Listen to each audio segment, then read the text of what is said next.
solar powered on batteries. We had a unique alarm system that used to send beeps over the air when the batteries were going flat. Someone would have to run up there and... Is this because there wasn't enough sun? Yeah, or we didn't have enough money invested in panels, or for one reason or another. It was really put together on a shoestring. So the biggest breakthrough, I think, for the station was when the power was connected to Mount Cairncross. Wow, and, okay. and we could have reliable transmission. The other thing's getting the studios built. I think the original studio was put together with string and band-aids. Then we built a portable studio, which has been moved to here, been moved from Bundaleer to here as the Still outside the one we studio. have now, is it? Still Wow. the one outside, yeah. That was sponsored by New Steel at the time.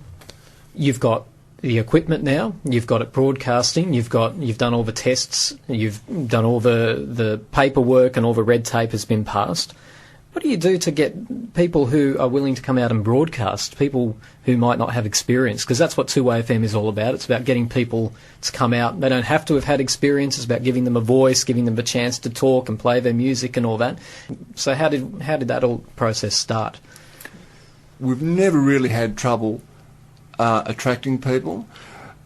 In the 5 or 6 years before licensing, it was a struggle because you had nothing concrete to offer people. You had ideas, you had a concept, but a lot of people would have thought, well, we'll come back when I can get on air. And look, there's a lot of really talented people in any community, and I think we've just tapped into that. At times there was over-enthusiasm, and we had to curb that enthusiasm, and also there were sometimes issues that community radio was slightly different to the commercial radio that a lot of people had grown up with.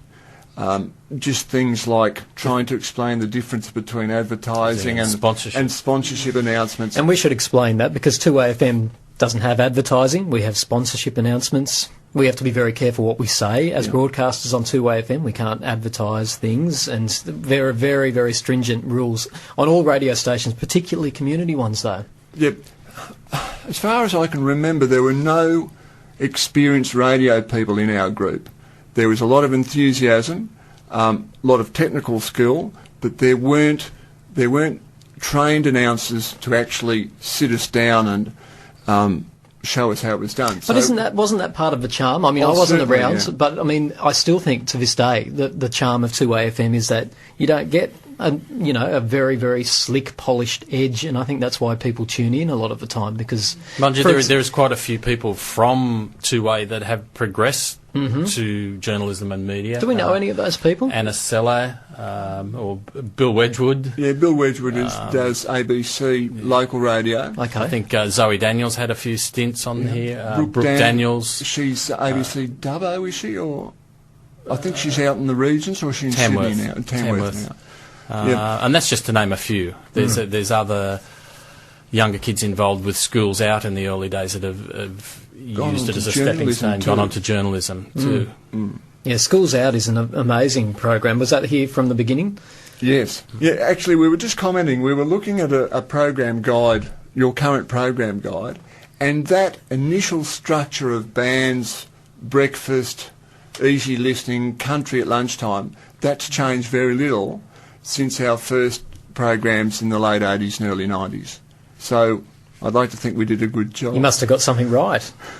Yeah, because it hasn't changed much at all, actually.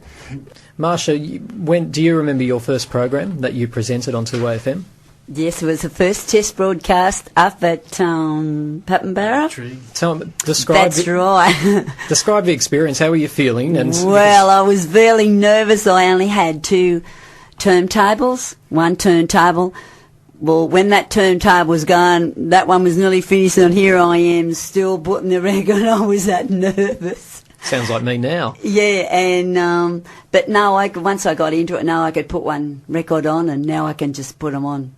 Doesn't take long at all. Doesn't take long to get into the swing, does it? No, it doesn't. But those first shows, you remember, they really stick out, don't they? That's all we had, just 2 turntables, nothing else. What were the problems with plonking a whole heap of people together and giving them their own programs? Tell us, what were some of the practical problems that threw up? I mean, for a start, there's a whole bunch of strong personalities in radio, even volunteer radio. Was there, any conflict at all back then? Look, I was the original program director. I think there was some conflict over the charter of community radio, trying to get the charter forward that it gives all people from the community equal access. So That's right. We're still struggling with that. Yeah, and some people thought they were more equal than others. Like, I should be here, but they shouldn't be. And look, that did cause a bit of conflict, but we That's got what it's through. all about. I mean, That is exactly what community radio is all about. about. Look, for a long time there, I sort of thought that community radio possibly is a bit of a, I don't know, impossible dream really to get a good one, because as you said, Tim, you're expecting to get everyone, all these people from different walks of life, different religious beliefs, and together, and it's not doesn't always work. No, because you could have a pastor with a 2-hour program followed by a lesbian announcer wanting to talk about those sort of issues. And we did, and you do, and that's the great thing about community radio, I think. Well, it's the great thing. It's also the challenge, though, isn't it? Yeah. I can remember being woken one Sunday morning by the local sergeant at War Hope. He wanted the names of 2 announcers that had been on the night before because he wanted to charge them with obscenity. Wow. He explained to me that he had a 14-year-old girl in his protection at the War Hope police station that night, and she had chosen the radio station, and he wasn't aware of it. And she was listening to a program, and I won't mention their names, but they played an American band called NWA. I'm not sure if you're aware of them. No. We won't go into what it stands for. But now you've got my mind going. he believed that the music was offensive, and under his powers, he explained to me that if he'd been walking down the main street of War Hope and heard people using that language, he had every right to arrest them. So Interesting logic. Yeah, after about 1.5 hours of talking to him on a Sunday morning, when I hadn't planned to, they weren't arrested, but I did have a good chat to the 2 young lads later in the week.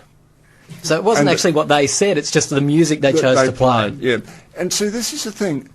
Community radio was born out of people who wanted to break down censorship and wanted to allow people to have their say. Herein lies the problem.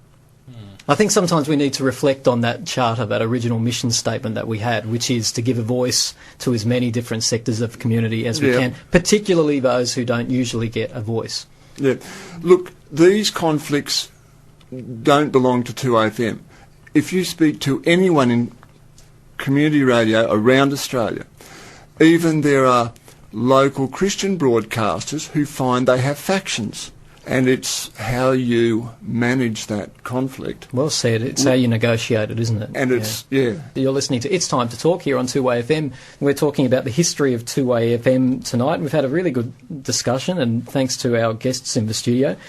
Let's go through some of those significant people that were involved in, I mean, obviously the 3 people sitting here, you're all significant people yourselves, but what names crop up when we talk about the founding moments of 2WAYFM? Definitely Peter Rogers. I don't know whether Peter would be listening, but he's still living in the area. Trish and Lava, who owned the property where the first test broadcast was done and were more involved. Bill Wedgwood and Joan Turnbull, who are still around. Steve Crane, Errol Callaghan, Sue King, Brooke Daniels. The list goes on and on. I'm sure we've left a lot out, but we've got to be very careful, because if we omit anyone, it's not because we don't think you had an important But nobody part. at 2WAYFM has an ego, so if you accidentally leave them out, it's not a problem. They won't mind. It's not a problem at all. So Pete Saville's been around doing a lot for a long, long time. I think Peter Saville deserves a special mention, because Absolutely. often when I'm sitting here, and I don't know much about 2WAYFM, just for the record, I do sit here every week, and people listening to me every Thursday would probably be surprised by that. I don't know many of the people here at 2WAYFM. It's just the nature of my work, but I do know that everything technical here at 2WAYFM goes straight to Peter, and he's not often acknowledged enough for it, so yeah, he should definitely be recognised. Were there any particular shows that stood out back in the early days of 2WAYFM that were just popular or caused a stir or caused a reaction, got people in the community talking? Country has always been most popular. Oh, well, It's a Marsha, I've got to reflection bring on you the in here. community, yeah. Marsha, you were saying something about the first country. Tell us about that. Well, I put the first country music program to 2WAYFM. On 2WAYFM, you have the test broadcast. Round of applause. And Congratulations. still here. I used to be on a Saturday, then they shipped me off till the Friday, and then they put me back on a Monday, and I used to do Mondays and Saturdays. Why is country music so popular on 2WAYFM? Is it because are we one of the few stations that actually do it well?